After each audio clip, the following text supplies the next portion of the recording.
Cette session, mes amis, c'est l'histoire d'une bataille. Une bataille où j'ai entraîné Clément et Sony.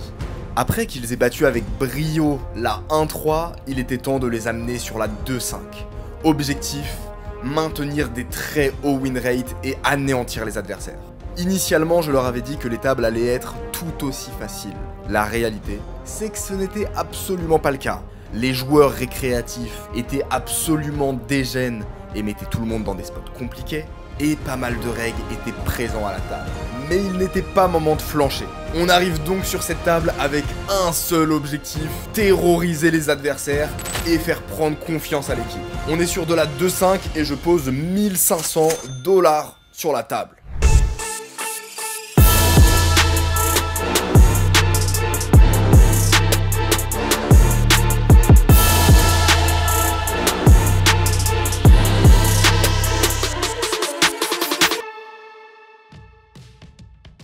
Et on commence armé de 7 et 6 suités au cutoff. Le joueur au hijack open à 15 $, je le 3-bet à 50 $ et il call. On est en heads up. Le flop tombe 8-7-4 avec mon tirage couleur. C'est royal. On a une équité de mutants, on joue tout le paquet. J'envoie un bet à 60 $ et l'adversaire me relance à 150 $. On joue avec 1500 $ de profondeur, et l'adversaire nous met dans une situation complexe. On a une main qui est très forte et qui a une grosse équité contre toute sa range, mais on a en même temps une main qui ne bat réellement aucune main. Donc l'option la plus favorable, la plus profitable, ça va très certainement être de faire flancher l'adversaire et de bluffer. J'accumule mes jetons et j'envoie un raise à 500 $. L'adversaire réfléchit un bon moment. S'il fait all-in, on va devoir partir dans un pot à 3000 $ et il aura très souvent brelant, donc faudra toucher. Et plus il hésite, plus je gagne en confiance parce que je me dis que finalement, il a probablement plus une main comme 9-9, 10-10. Et puis, comme par magie, il finit par jeter ses cartes et me concéder ce pot. A la suite de ça, je reçois Roi-Dame suité en début de parole. Il y a une option à 10 $, j'open à 30 $ et le joueur en option call. On est en heads up, le flop tombe Roi Dame 5 bicolore. J'envoie un bet à 45 $, l'adversaire call, la turn tombe un valet, et l'adversaire, qui est juste à ma droite, regarde son stack, puis soulève ses cartes très maladroiteusement et me fait apercevoir un 6 de trèfle dans sa main. What? Bon, bien... ok. Là-dessus, il envoie un bet à 75 $. Si on prend les combinaisons qui comportent un 6 de trèfle, il y a très peu de mains qui vont pouvoir call un raise ici. Et ouais les gars, c'est une situation qui est assez particulière. Mais je pense qu'il est important que chacun soit responsable de ses mains, parce que quand les adversaires vont avoir un avantage sur vous, cette fois-ci, ils ne vous feront pas de cadeaux. Donc on n'est pas là pour faire de cadeaux non plus. Je call. La river tombe un 5 qui fait rentrer le backdoor flush draw. Il check. C'est un joueur que j'ai observé bien calling station pour l'instant. Il peut avoir des mains comme Dame 6, Roi 6, et dans tous les cas, s'il n'a pas des mains de ce type-là, il va juste fold. Donc j'opte pour un sizing modéré à 150 $ pour value cette partie de range faible. Et directement, ça mord, l'adversaire call, je retourne Roi-Dame et il jette ses cartes.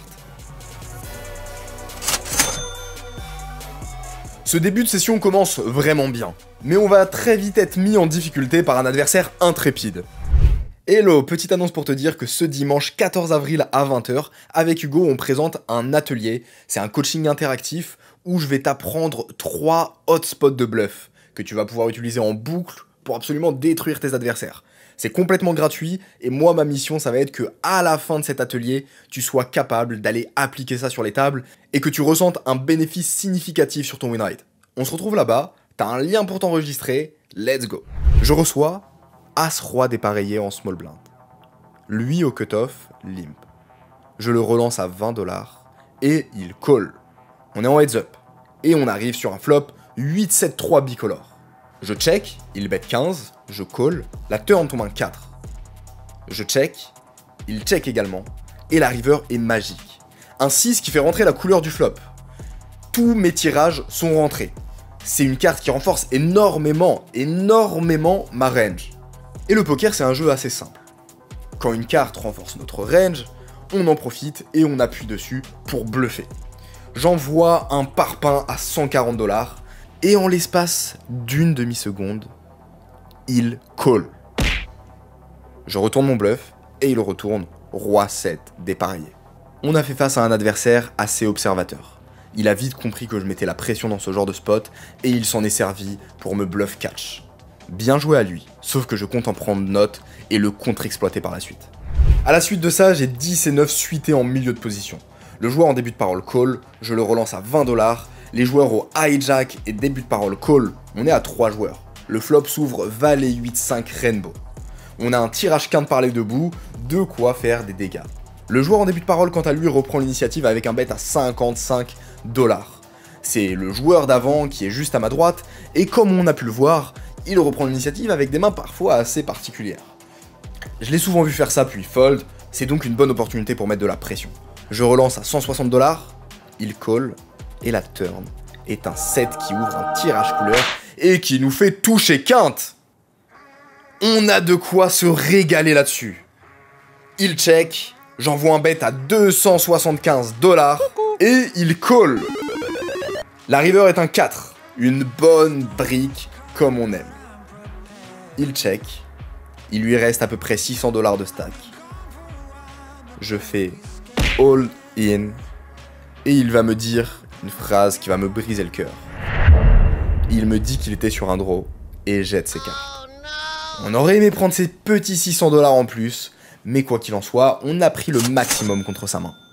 Dans la prochaine main, je vais me retrouver à faire un play de mutant. Mais avant de vous parler de cette main, il faut que je l'introduise, sinon vous n'allez pas avoir le contexte. Ces derniers jours à Vegas, j'ai rencontré un gars qui s'appelait Anthony. On a pas mal sympathisé, on a pas mal échangé, et il m'a même coaché en PLO.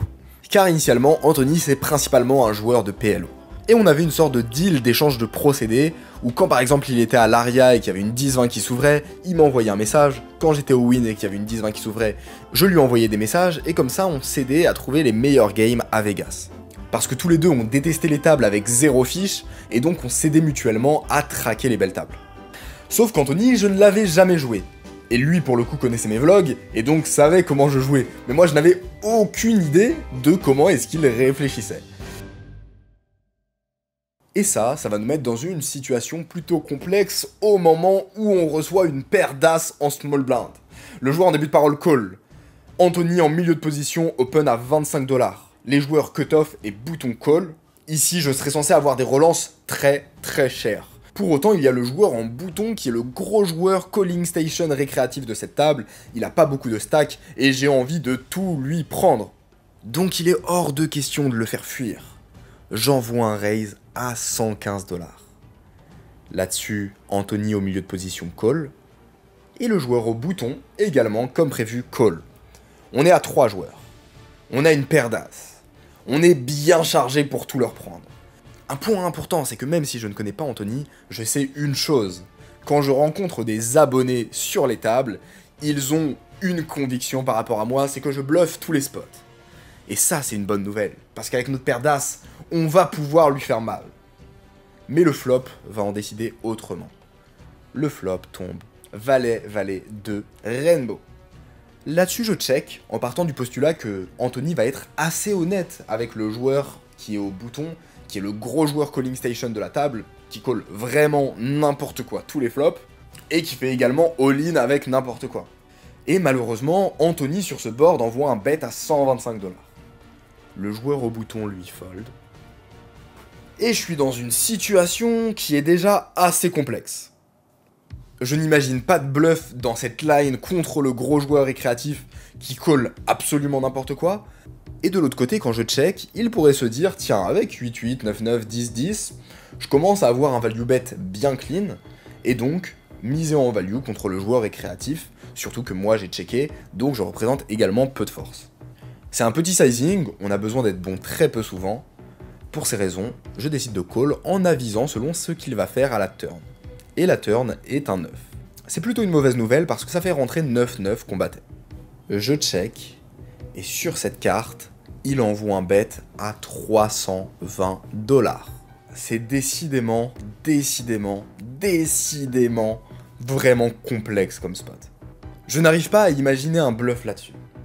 La seule peur que j'ai, c'est qu'il ait une main comme roi-roi, dame-dame, qu'il a call pré-flop pour garder le fiche, et qu'il se dise bah qui a check là-dessus, s'il avait un valet il aurait misé contre le fiche, et donc je suis bien avec ma paire de rois. Et que moi je fasse un fold avec paire d'as, ça serait vraiment, vraiment catastrophique. C'est vraiment une situation complexe, je ne connais pas l'adversaire, je ne sais pas comment il va réagir. Et armé de discipline, je finis par jeter mes cartes. Avant de vous révéler la main qu'il avait, parce qu'il va nous la montrer, je veux parler d'une line que je n'avais pas considérée ici, qui est extrêmement puissante, et que j'aurais dû prendre in-game. Après coup, je m'en suis beaucoup voulu. Ce qui est intéressant dans ce spot, c'est qu'on a une paire d'as, donc on bloque toutes les combinaisons de as-valet. Et de son côté, au vu du sizing pré-flop que j'ai mis, il a énormément de mains comme valet 10, peut-être même valet 9, dame valet, roi valet. Et c'est des mains qui, face à de la pression, si je relance all-in, vont extrêmement mal se défendre. Je représente aucun bluff dans cette line, c'est un joueur qui est plutôt discipliné, et donc je pense qu'il saura trouver le fold dans ce genre de line. La difficulté, encore une fois, c'est que j'avais pas d'informations sur le profil, mais je pense que contre la population de joueurs professionnels, avec beaucoup de profondeur comme on avait actuellement, c'est un bluff qui marche extrêmement bien. Il est chaud, il veut me salir en fait, hein. Ok, on s'est fait pas mal outplay sur cette main. Le thinking process d'Anthony apparemment, c'est que la whale n'était pas concentrée, donc il estimait que la whale allait beaucoup fold, et il savait que en bluffant contre la whale contre moi, j'allais comprendre que vu qu'il bluffe contre la whale, ça allait lui apporter beaucoup de crédit et me faire fold. Après, il faut savoir que les joueurs de poker sont d'extrêmement bons bluffeurs. Ça se trouve, il me mytho complet, et il a juste bluff en mode no brain. Donnez votre pronostic en commentaire, ça m'intéresse. Quoi qu'il en soit, GG à toi Anthony, la revanche arrive très bientôt. S'ensuit une main avec paire de 10 au bouton. Le joueur en milieu de position call, je relance à 25 $. Les joueurs en small blind, grosse blind, et milieu de position call. On est à 4 joueurs. Le flop quant à lui vient As 9-6 bicolore. Tout le monde check, je check. Turn tombe un 4 qui fait rentrer la flush. Le joueur en grosse blinde mise à 25 $. Et le joueur en grosse blinde, c'est un joueur qui mise à tout va et qui est extrêmement conservateur. Un hit. Un mec à qui on a envie de mettre des gros starts parce qu'il fait que fold. Et à la suite de ça, le joueur en milieu de position call. C'est une super information. On est dans un très beau spot, ça va être très facile de bluffer. Même avec des as faibles, ils ne vont pas pouvoir subir la pression. Je relance à 135 $ en bluff. Le joueur en grosse blinde, comme on s'y attendait, hésite un moment puis fold. Et le joueur en milieu de position, cet enfoiré, fait all-in là-dessus. Pour 130 $ qui lui reste. Putain de short stack. Ce qui est chiant avec les short stacks, c'est qu'ils slow play tout le temps. Parce que vu qu'ils ont un petit stack, ils ont pas besoin de mettre l'argent au milieu. Et donc, ils peuvent faire des slow play. Parce que dans tous les cas, c'est trop facile pour eux de mettre tout l'argent au milieu, vu qu'ils ont pas de stack. Et ils ont pas besoin de se presser, donc ils déséquilibrent moins leur range. Et donc, on se retrouve dans des situations comme ça où les bluffs marchent pas. Allez, c'est pas grave, je fold mes cartes. La session a pris une tournure catastrophique, tout commençait bien. On était en confiance, on écrasait les adversaires, mais les derniers spots ne se sont pas du tout passés comme prévu. Mais vous savez, c'est dans ce genre de moment que les transformations opèrent. Tel Son Goku vs Freezer quand il débloque le mode Super Saiyan, ce fut à mon tour de révéler tout mon potentiel. Je reçois As-Valet dépareillé en grosse blinde, le joueur en début de parole open à 20 $, 3 joueurs call, et je leur balance un raise à 115 $ pour mettre un maximum de pression. Le joueur en début de parole call, et le joueur en small blind call également. Il ne se laisse pas faire, mais on n'est pas prêt de s'arrêter. Le flop vient Roi 8 bicolore. On est à 3 joueurs. Là-dessus, le joueur en début de parole quant à lui a une range de 4 bêtes qui est assez large. Et également une range de call qui est assez large. La bonne nouvelle ici, c'est qu'il a plein de mains faibles, mais également qu'aucun des deux adversaires n'a une main comme As-Roi, parce que le joueur en début de parole aurait 4 bêtes, et le joueur en small blind, quant à lui, aurait 3 bêtes. Bonne nouvelle, on a beaucoup de stacks. La conséquence de ça, c'est qu'on peut mettre beaucoup de pression dans ce spot. Pour suivre ce plan, j'envoie un bet à 130 $. L'adversaire en début de parole call, la turn tombe un 3. absolument pas effrayé par son call, parce qu'encore une fois, il peut avoir des rois, il peut avoir des 8, mais c'est des mains qui ne vont pas subir une pression vraiment énorme. On est sur un field, la 2-5 du win, où il y a des très gros stacks, mais il y a très peu de très gros bluffs. C'est des joueurs qui sont assez conservateurs, qui mettent des petits bluffs par-ci par-là, c'est très rare qu'ils engagent tout leur stack au milieu. Et vous savez comment on fait la différence? Eh bien, c'est en jouant de manière différente. Je lui envoie un 2 barrels à 390 $. Et là, une hésitation se fait ressentir. Il compte son stack, il compte mon stack, et puis, il finit par call. La river tombe en 9. Réanalysons la situation. Il me reste un peu plus de 1000 $ de stack. Le pot, quant à lui, fait également plus de 1000 $. Comme je vous l'ai dit, c'est un joueur qui est large préflop. Dans sa range, il a 3 combos de 8-8 qui ne vont jamais fold, et contre lesquels on pourrait tout perdre si on fait all-in. Je dirais qu'il a entre 6 et 3 combos de roi dame off, selon à quel point il les call préflop contre mon 3-bet. Et puis, il a également 2 combos de roi dame suité, roi valet suité, et roi 10 suité. Au total, ça fait environ 12 combos qui vont difficilement subir la pression, pour 3 combos qui vont pouvoir défendre aisément. Est-ce qu'il va folder une main comme roi dame dans ce spot? Ce n'est absolument pas certain.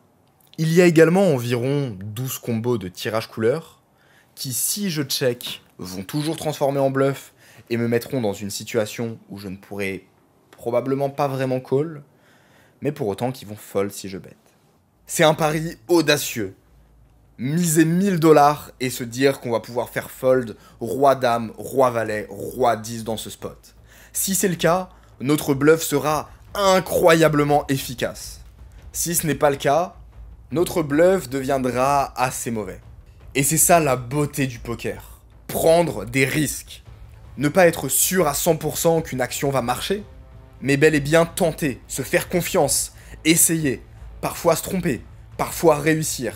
Et avec le temps, affiner son expérience, son analyse, et réussir toujours et toujours mieux. Et c'est pour ça que l'ensemble des joueurs pros sont mauvais, et ont des win rates ridicules, et font entre 10 et 15 blindes de l'heure. C'est parce qu'ils n'osent pas tenter les spots, parce qu'ils n'osent pas se faire confiance. Ils jouent un jeu classique, et ils ne vont pas au-delà de leurs croyances. Ils ont un champ de vision trop restreint. Et dans ma vie en général, ce n'est pas la vision. Vous savez donc ce qui s'ensuit. On envoie un bet à 1000 $ au milieu, on fait all-in. Face à ça, notre adversaire plonge dans une longue hésitation. Il ne cesse d'alterner entre le fait de regarder ses cartes, prendre ses jetons dans ses mains pour s'apprêter à call, regarder son stack, et il hésite. Encore, encore et encore.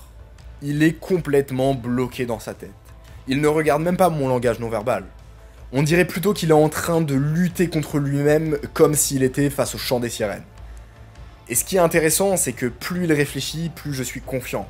Parce que plus il réfléchit, plus il va se rappeler tous ses souvenirs, où il a vu des joueurs 3 barrels all-in, ce genre de spot, et se rendre compte que c'est extrêmement rare de voir un bluff dans ce genre de situation. Et puis, après cette longue hésitation, il jette ses cartes. Pour capitaliser sur mon image agressive et rentabiliser mes futurs mains en value, je retourne mon bluff, et son visage nous montre qu'il est absolument écœuré par ce qu'il vient de se passer. On remporte ce pot, et c'est le début de la remontada de cette session. Pour la dernière main de cette session, la table passe en 2, 5, 10 $. Je reçois de mon côté roi valet dépareillé, en option. Le joueur au bouton, quant à lui, open à 35 $, la small blind call, et je call. On est à 3 joueurs sur un flop roi 8, 6 bicolore. On fait une belle top pair. Je check, l'adversaire envoie un bet à 55 $, je call. La turn, quant à elle, est un 4. Je check, et là-dessus, il continue à bet, et envoie 125 $. C'est un spot qui est assez confortable, pour la même idée que précédemment. Les joueurs ont du mal à bluff dans des gros pots, en général, et donc ils vont souvent avoir des bluffs construits en 2 streets, flop turn, sans oser mettre le 3ème river, et ça va nous mettre dans des situations assez profitables parce qu'on va pouvoir call fold facilement. Bien sûr, il y a des exceptions. Je suis par exemple une de ces exceptions. C'est pour ça qu'au poker, il faut être absolument observateur, tout le temps. regarder ce qu'il se fait sur la table, prendre des notes, analyser. Donc face à ce bet 125 $, je call. La river est un 9 qui fait rentrer le tirage couleur. Je check. Et là-dessus, l'adversaire m'envoie un bet à 350 $. C'est un bet qui est très cher, c'est une range qui est plutôt polarisée. Pour autant, j'ai toutes les couleurs dans ma range, j'imagine extrêmement peu de bluff sur cette line. C'est vraiment dommage parce que s'il avait bet plus petit, ça aurait plutôt représenté des flushs faibles et j'aurais aimé faire all-in pour lui faire fold sa couleur. Mais là, il mise vraiment cher, ça représente vraiment une range polarisée avec des mains très fortes et des mains très faibles, même si j'en vois pas des mains très faibles qui jouent comme ça. Et donc, je dois simplement faire preuve de discipline et folder mes cartes. Au final, après 3h30 de session, on finit à 1869 $ de stack pour 1500 $ de déposé. C'était une session intense, merci d'avoir suivi ça. L'objectif, c'était de jouer en confiance et de faire régner la terreur chez les adversaires. Objectif accompli. On se retrouve au prochain épisode pour aller jouer plus cher. Get down in the car, one time give it all, bust it open hard, let me see you drop. Get down in the car, one time give it all, bust it open hard, let me see you drop.